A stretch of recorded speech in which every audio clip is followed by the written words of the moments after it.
सुधा कसेरा मंदबुद्धि था। अपने मन के जज्बात व्यक्त करता भी कैसे, जब समझ ही कुछ नहीं आता था।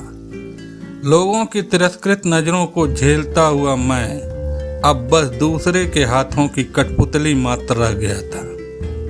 पिता की गलतियों के कारण ही मैं मंदबुद्धि बालक पैदा हुआ। जब मैं माँ के गर्भ में था तो मेरी माँ को भरपूर खाना नहीं मिलता था। उनको मेरे पिता यह कहकर मानसिक यांत्रणा देते थे कि उनकी जन्मपत्री में लिखा है कि उनका पहला बच्चा नहीं बचेगा।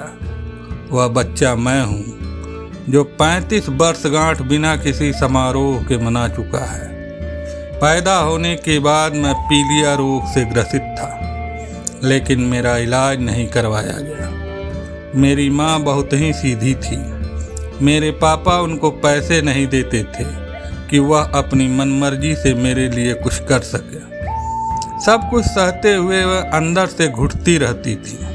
वह जमाना ही ऐसा था जब लड़कियां शादी के बाद अपनी ससुराल से अर्थी में ही निकलती थीं। मायके वाले साथ नहीं देते थे। मेरी नानी मेरी माँ को दुखी देखकर परेशान रहती थी, लेकिन परिवार के अन्य लोगों का सहयोग न मिलने के कारण वह कुछ नहीं कर पाई। मैं 2 साल का हो गया था, लेकिन न बोलता था न चलता था, बस घुटना के बल चलता था। मेरी माँ पल पल मेरा ध्यान रखती थी और हर समय मुझे गोदी में लिए रहती थी। शायद वे जीवन भर का प्यार 2 साल में ही देना चाहती थी। मेरे पैदा होने के बाद मेरे कार्यकलाप में प्रगति न देखकर वे बहुत अधिक मानसिक तनाव में रहने लगीं, जिसका परिणाम यह निकला कि वे ब्लड कैंसर जैसी घातक बीमारी के कारण 3 महीने में ही चल बसी। लेकिन मैं मंदबुद्धि बालक और उम्र भी कम होने के कारण समझ ही नहीं पाया अपने जीवन में आए इस भूचाल को। सूनी आंखों से माँ को ढूंढ तो रहा था, लेकिन मुझे किसी से पूछने के लिए शब्दों का ज्ञान ही नहीं था।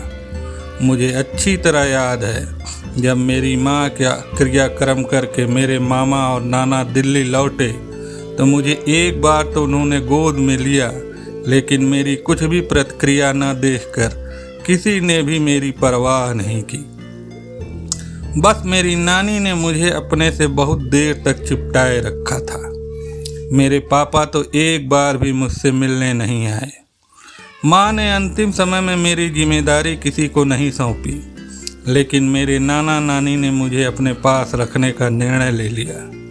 उनका कहना था कि मेरी माँ की तरह मेरे पापा मुझे भी यांत्रणा देकर मार डालेंगी।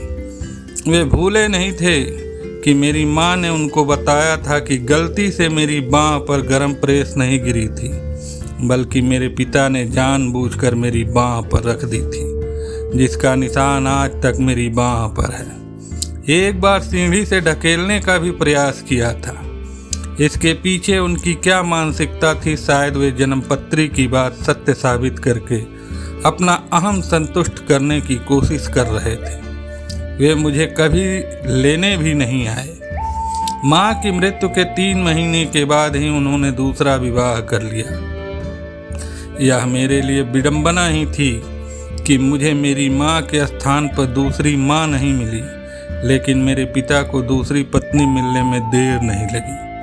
पिता के रहते हुए मैं अनाथ हो गया। मैं मंदबुद्धि था, इसलिए मेरे नाना नानी ने मुझे पालने में बहुत शारीरिक, मानसिक व आर्थिक कष्ट सहे। शारीरिक इसलिए कि मंदबुद्धि होने के कारण 15 साल की उम्र तक लघु और दीर्घ संख्या का ज्ञान ही नहीं था।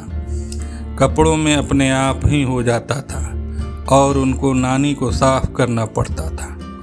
रात को बिस्तर गीला हो जाने पर नानी रात को उठकर बिस्तर बदलती थी। ढलती उम्र के कारण मेरे नाना नानी शारीरिक व मानसिक रूप से बहुत कमज़ोर हो गए थे, लेकिन मोहवश वे मेरा बहुत ध्यान रखते थे। मैं स्कूल अकेला नहीं जा पाता था, इसलिए मेरे नाना मुझे स्कूल बस तक छोड़ने जाते थे। मुझे ऐसे स्कूल में भेजा जहां सभी बच्चे मेरे जैसे थे। उन्होंने मानसिक कष्ट सहे, इसलिए कि मेरे मंदबुद्धि होने के कारण नाना नानी कहीं भी मुझे लेकर जाते तो लोग परिस्थितियों को नज़रअंदाज करते हुए मेरे असामान्य व्यवहार को देखकर उनको ताने देते। उससे उनका मन बहुत व्यथित होता। फिर वे मुझे कहीं भी लेकर जाने में कतराने लगे। उनके अपने बच्चों ने मेरे कारण उनसे बहुत दूरी बना ली थी। कई रिश्तेदारों ने तो यहाँ तक भी कह दिया था कि मुझे अनाथ आश्रम में क्यों नहीं डाल देते। नाना नानी को यह सुनकर बहुत दुख होता था। कई बार कोई घर आता तो नानी गीले बिस्तर को जल्दी से ढक देती, जिससे उनकी नकारात्मक प्रतिक्रिया का दंश उनको न झेलना पड़े। मैं शारीरिक रूप से बहुत तंदुरुस्त था।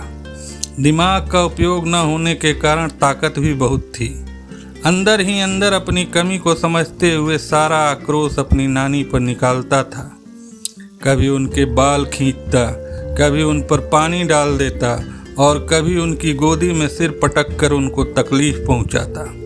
माता पिता के न रहने से उनके अनुशासन के बिना मैं बहुत जिद्दी भी हो गया था। मैंने अपनी नानी को बहुत दुख दिया, लेकिन इससे मेरी कोई गलती नहीं थी, क्योंकि मैं मंदबुद्धि बालक था।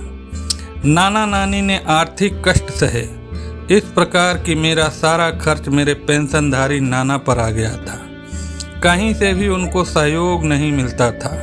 उन्होंने मेरा अच्छे से अच्छे डॉक्टर से इलाज करवाने में कोई कसर नहीं छोड़ी। वैसे भी मुझे कभी किसी चीज़ की कमी महसूस नहीं होने दी। नानी मेरे भविष्य को लेकर बहुत चिंतित रहती थी और मेरे कारण मानसिक आघात सहते सहते थक हार कर असमय ही 65 वर्ष की उम्र में सदा के लिए विदा हो गई। उस समय मेरी उम्र 18 वर्ष की रही होगी। अब तक मानसिक और शारीरिक रूप से मैं काफ़ी ठीक हो गया था। अपने व्यक्तिगत कार्य करने के लिए आत्मनिर्भर हो गया था, लेकिन भावाभिव्यक्ति में सही तरीके से सही भाषा में नहीं कर पाता था। टूटी फूटी और कई बार निरर्थक भाषा ही बोल पाता था। मेरे जीवन की इस दूसरी त्रासदी को भी मैं नहीं समझ पाया और न परिवार वालों के सामने अभिव्यक्त ही कर पाया। इसलिए नानी की मृत्यु पर आए परिवार के अन्य लोगों को मुझसे कोई सहानुभूति नहीं थी। वैसे भी अभी नाना जिंदा थे। मेरे पालन पोषण के लिए औपचारिकता पूरी करके सभी वापस लौट गए। नाना ने मुझे भरपूर प्यार दिया। उनके अन्य बच्चों को मुझसे ईर्ष्या भी होती थी कि उनके हिस्से का प्यार भी मुझे ही मिल रहा है, लेकिन उनके तो माता पिता भी थे, मैं तो अनाथ था। मेरी मंदबुद्धि के कारण यदि कोई मेरा मजाक उड़ाता तो नाना उनको खूब खरी खोटी सुनाते, लेकिन कब तक। वे भी मुझे छोड़कर दुनिया से विदा हो गए। उस समय मैं 28 साल का था, लेकिन परिस्थिति पर मेरी प्रतिक्रिया पहले जैसी थी। मेरा सब कुछ लुट चुका था और मैं रो भी नहीं पा रहा था। बस एक एहसास था कि नाना अब इस दुनिया में नहीं है। इतनी मेरे अंदर बुद्धि नहीं थी कि मैं अपने भविष्य की चिंता कर सकूं। मुझे तो पैदा होते ही कई हाथों की कठपुतली बनाकर किया गया था, लेकिन अभी तक मैं ऐसे हाथों के संरक्षण में था जिन्होंने मुझे इस लायक बना दिया था कि मैं शारीरिक रूप से बहुत सक्षम और किसी पर निर्भर नहीं था, और कोई भी कार्य जिसमें बुद्धि की आवश्यकता नहीं हो चुटकियों में कर देता था। वैसे भी जो व्यक्ति दिमाग से काम नहीं करते शारीरिक रूप से अधिक ताकत वाले होते हैं। मेरी मनोस्थिति बिल्कुल 2 साल के बच्चे की तरह थी, जो उसके साथ क्या हो रहा है, उसके लिए क्या अच्छा है क्या बुरा है समझ ही नहीं पाता। लेकिन मेरी याददाश्त बहुत अच्छी थी। गाड़ियों के नंबर, फ़ोन नंबर तथा किसी का घर किस स्थान पर है मुझे कभी भूलता नहीं था। कहने पर मैं कोई भी शारीरिक कार्य कर सकता था, लेकिन अपने मन से कुछ नहीं कर पाता था। नाना की हालत गंभीर होने पर मैंने अपने पड़ोस की एक आंटी के कहने पर अपनी मौसी को फ़ोन से सूचना दी, तो आनन फानन मेरे 2 मामा और मौसी पहुंच गए और नाना को अस्पताल में भर्ती कर दिया। डॉक्टरों ने देखते ही कह दिया कि उनका अंतिम समय आ गया है। उनके क्रियाक्रम हो जाने के बाद सबने घर की अलमारियों का मुआयना करना शुरू किया। महत्वपूर्ण दस्तावेज निकाले गए, सबकी नज़र नाना के मकान पर थी। मैं मूक दर्शक बना सब देखता रहा। भरा पूरा घर था। मकान भी मेरे नाना का था। मेरे एक मामा की नज़र आते ही मेरे हिष्ट-पुष्ट शरीर पर टिक गई। उन्होंने मेरी मंदबुद्धि का लाभ लेकर मुझे मेरे मनपसंद खाने की चीज़ें बाजार से मंगवा कर दी और बार बार मुझे उनके साथ भोपाल जाने के लिए उकसाते रहे। मुझे याद नहीं आता कि कभी उन्होंने मेरे से सीधे मुंह बात भी की हो। तब तो और भी हद हो गई जब एक बार मैं नानी के साथ भोपाल उनके घर गया था और मेरे असामान्य व्यवहार के लिए उन्होंने नानी को दोषी मानते हुए बहुत जली कटी सुनाई। उनको मामा की बातों से बहुत आघात पहुंचा, जिसके कारण नानी निश्चित समय से पहले ही दिल्ली लौट गई थी। अब उनको अचानक इतना प्यार क्यों उमड़ रहा था, यह सोचने की बुद्धि मुझमें नहीं थी। इतना सहयोग यदि नानी को पहले मिलता तो शायद वे इतनी जल्दी मुझे छोड़कर नहीं जाती। पहली बार सबको यह विषय विचारणीय लगा कि अब मैं किसके साथ रहूँगा। नाना से संबंधित कार्यकलाप पूरा होने तक मेरे मामा ने मेरा इतना ब्रेन वॉश कर दिया कि मैं कहाँ रहना चाहता हूँ। किसी के भी पूछने पर मैं झट से बोलता मैं भोपाल जाऊँगा। नाना के कई जानने वालों ने मामा को कटाक्ष भी किया कि कैसे सब खत्म हो जाने के बाद उनका आना हुआ। इससे पहले तो उनको बरसों कभी नहीं देखा। इतना सुनते ही चोर की दाढ़ी में तिनका मुहावरे को सार्थक करते हुए वे उन पर खूब बरसे। परिणाम यह निकला कि बहुत सारे लोग नाना की 13वीं पर बिना खाए ही लौट गए।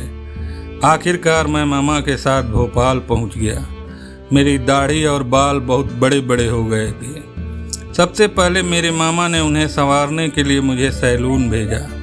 फिर मेरे लिए नए कपड़े खरीदे, जिनको पहनकर मेरा व्यक्तित्व ही बदल गया था। मेरे मामा की फैक्ट्री थी, जिसमें मैं उनके बेटे के काम में हाथ बटाने के लिए जाने लगा।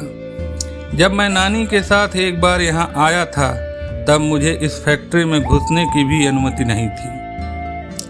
अब जबकि मैं शारीरिक श्रम करने के लायक हो गया, तो उनके लिए मेरे मायने ही बदल गए। धीरे धीरे मुझे समझ में आने लगा कि उनका मुझे यहाँ लाने का उद्देश्य क्या था।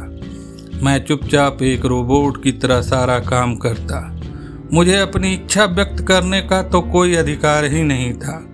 दिल्ली के जिस मकान में मेरा बचपन गुजरा, उसमें तो मैं कभी जा ही नहीं सकता था, क्योंकि प्रॉपर्टी के झगड़े के कारण उसमें ताला लग गया था और मैं भी मामा की प्रॉपर्टी बनकर रह गया था, जिसमें बंटवारे का कोई झंझट ही नहीं था। उनका ही एक छत्र राज्य था। मैं अपने मन से किसी के पास जा नहीं सकता था, ना किसी को मुझे बुलाने का अधिकार ही था। मेरा जीवन टुकड़ों में बट गया था। मेरा अपना कोई अस्तित्व नहीं था। मैं अपना आक्रोश प्रकट करता भी तो किसके सामने करता। कोई नाना नानी की तरह मेरी भावना को समझने वाला नहीं था। मैं तो इस लायक भी नहीं था कि अपने पिता से पूछूं कि मेरे इस प्रकार के टुकड़ों में बटी जिंदगी का उत्तरदायी कौन है। उनको क्या हक था मुझे पैदा करने का। मेरी माँ अंतिम समय में मेरे पिता की ओर इशारा करके रोते हुए मामा से कह रही थी, इसने मुझे बीमारी दी है, इसको मारो। लेकिन प्रतिक्रिया स्वरूप किसी ने कुछ नहीं किया। करते तो तब जब उनको मेरी माँ से प्यार होता। काश मुझे इतनी बुद्धि होती कि मैं अपनी माँ का बदला अपने पिता से लेता। लेकिन काश ऐसा कोई होता जो मेरा बदला जरूर लेता, जिसके पास बुद्धि है। मेरी कथा को शब्दों का जामा पहनाने वाली को धन्यवाद। कम से कम उनको मुझसे कुछ सहानुभूति तो है, जिसके कारण मुझ मंद बुद्धि बालक, जिसके शब्दों में अभिव्यक्ति नहीं आती, की मूक भाषा तथा भावना को समझकर उसकी आत्मकथा को कलमबद्ध करके लोगों के सामने उजागर तो किया। आशा करता हूँ कि आपको यह कहानी अच्छी लगी होगी, तो आप मुझे लाइक कमेंट करके ज़रूर बताएं। और हाँ, इस चैनल को ज़रूर सब्सक्राइब कर लें, ताकि हमारी आने वाली नई कहानियों की नोटिफिकेशन आपको तुरंत मिलती रहे। धन्यवाद।